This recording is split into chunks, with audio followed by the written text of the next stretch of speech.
شروع اللہ کا نام لے کر جو بڑا مہربان نہایت رحم والا ہے۔ اے پیغمبر صلی اللہ علیہ وآلہ وسلم، لوگوں سے کہہ دو کہ میرے پاس وحی آئی ہے کہ جنوں کی ایک جماعت نے اس کتاب کو سنا تو کہنے لگے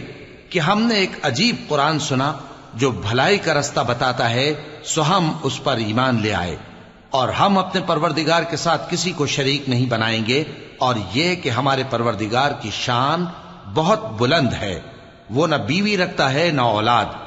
اور یہ کہ ہم میں سے کوئی بے وقوف اللہ کے بارے میں جھوٹ گھڑتا ہے،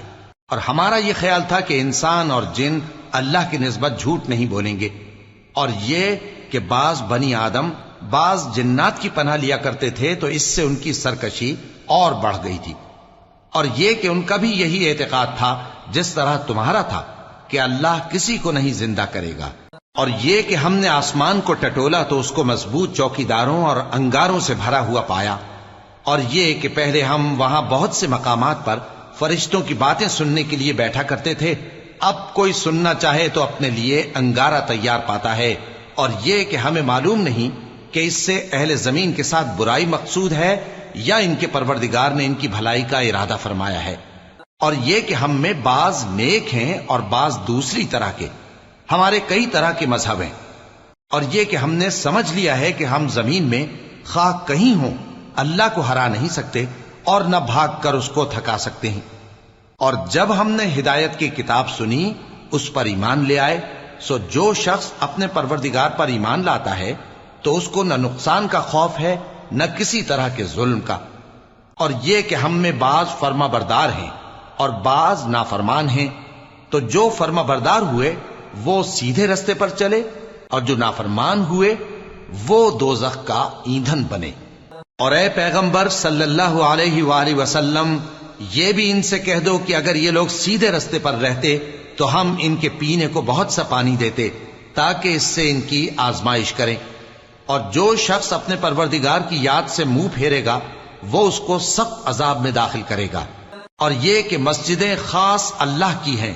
تو اللہ کے ساتھ کسی اور کی عبادت نہ کرو، اور جب اللہ کے بندے یعنی یہ پیغمبر صلی اللہ علیہ وآلہ وسلم اس کی عبادت کو کھڑے ہوئے تو کافر ان کے گرد ہجوم کر لینے کو تھے۔ اے نبی صلی اللہ علیہ وآلہ وسلم، کہہ دو کہ میں تو اپنے پروردگار ہی کی عبادت کرتا ہوں اور کسی کو اس کا شریک نہیں بناتا، یہ بھی کہہ دو کہ میں تمہارے لیے نہ کسی نقصان کا اور نہ نفع کا کچھ اختیار رکھتا ہوں، یہ بھی کہہ دو کہ اللہ کے عذاب سے مجھے کوئی پناہ نہیں دے سکتا اور میں اس کے سوا کوئی جائے پناہ نہیں پاؤں گا، ہاں اللہ کی طرف سے احکام کا اور اس کے پیغاموں کا پہنچا دینا ہی میرے ذمہ ہے، اور جو شخص اللہ اور اس کے پیغمبر کی نافرمانی کرے گا تو ایسوں کے لیے جہنم کی آگ ہے،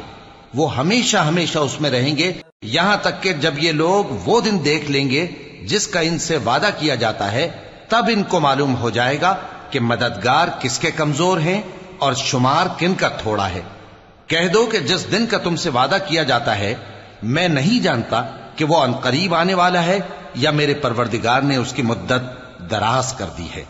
وہی غیب کا جاننے والا ہے، سو کسی پر اپنے غیب کو ظاہر نہیں کرتا، ہاں جس پیغمبر کو پسند فرمائے اور اس کو غیب کی باتیں بتا دے تو اس کے آگے اور پیچھے نگہبان مقرر کر دیتا ہے تاکہ معلوم فرمائے کہ انہوں نے اپنے پروردگار کے پیغام پہنچا دیے ہیں، اور یوں تو اس نے ان کی سب چیزوں کا ہر طرف سے احاطہ کر رکھا ہے اور ایک ایک چیز گن رکھی